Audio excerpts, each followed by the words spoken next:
On January 23, 1959, 10 students and graduates from the Ural Polytechnical Institute set out on a skiing expedition into the northern Ural Mountains. Their goal was Otorten Mountain, a grueling 200-mile route that would earn them a Grade 3 hiking certification, the highest awarded in the Soviet Union at the time.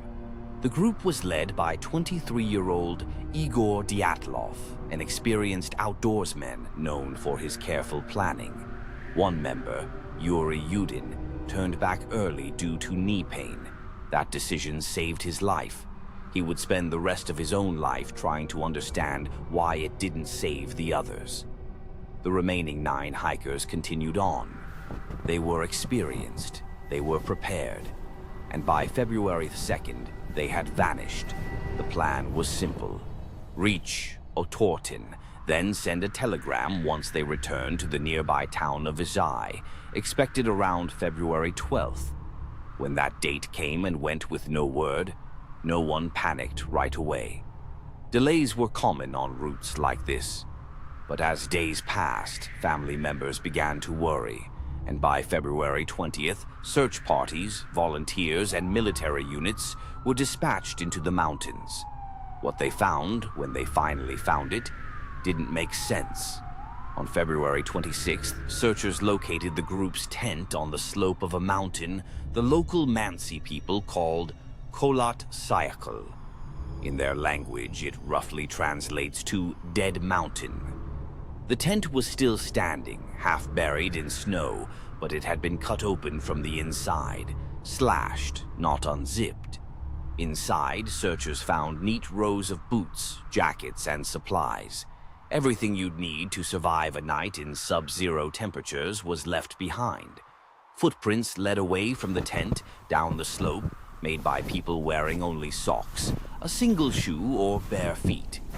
8 or 9 sets of prints, walking calmly at first, according to investigators, not running. Whatever happened, it didn't start as a stampede. The footprints led toward a tree line more than a kilometer away. There, searchers found the first 2 bodies, Yuri Doroshenko and Yuri Krivonychenko, found beneath a large cedar tree, wearing only underwear, in temperatures that had dropped well below freezing. The remains of a small fire were nearby. Branches on the cedar were broken up to 5 meters high, as if someone had climbed it, possibly to look back toward the tent or to break branches for the fire. Between the cedar and the tent, 3 more bodies were found in positions that suggested they had been trying to return to camp.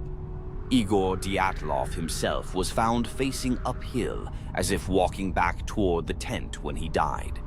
Rustem Slobodin was found with a fractured skull. Zinaida Kolmogorova was found a short distance away, also seemingly trying to make it back. All 3 had died of hypothermia, but the injuries on Slobodin raised the first quiet questions among investigators. The remaining 4 hikers weren't found for another 2 months. When the snow began to melt in early May, searchers located them in a ravine under several meters of snow, roughly 75 meters from the cedar tree. And this is where the case stopped looking like a tragic accident and started looking like something else entirely. Ludmila Dubinina was missing her tongue, eyes, part of her lips, and facial tissue. Nicolas Thibault's Brignol had a major skull fracture.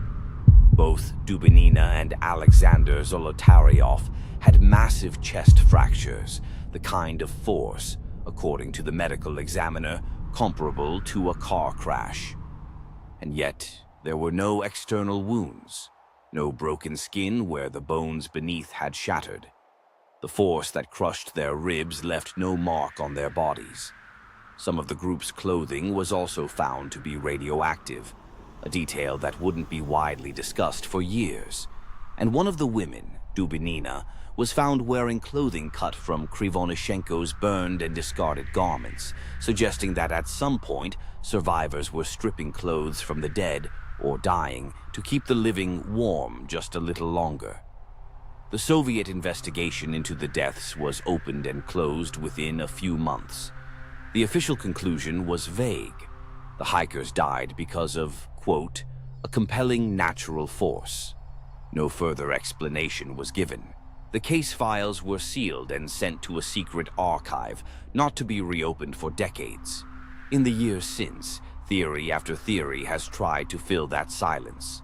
An avalanche has been the most widely cited explanation, and recent simulations suggest a small slab avalanche could have struck the tent, explaining the chest injuries and the panicked exit.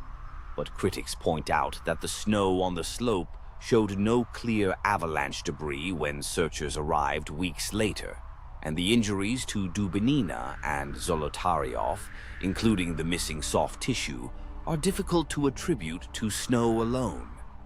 Other theories have ranged from a secret Soviet weapons test gone wrong to an encounter with the indigenous Mansi people, who were ultimately cleared by investigators, to infrasound-induced panic caused by wind moving across the mountain's unique terrain.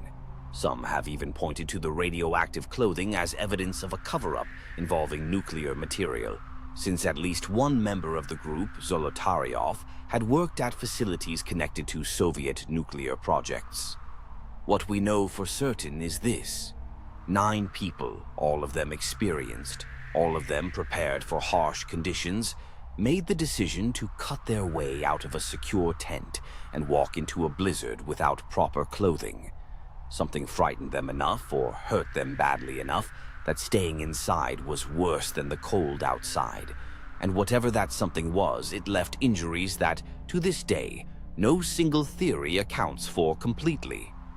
Yuri Yudin, the man who turned back early due to his knee, lived until 2013. He spent over 50 years being asked the same question: what happened to your friends? He never had an answer. At the group's funeral, he reportedly looked at the open caskets and said it was the only time he wished he had died with them, because then, at least, he would know.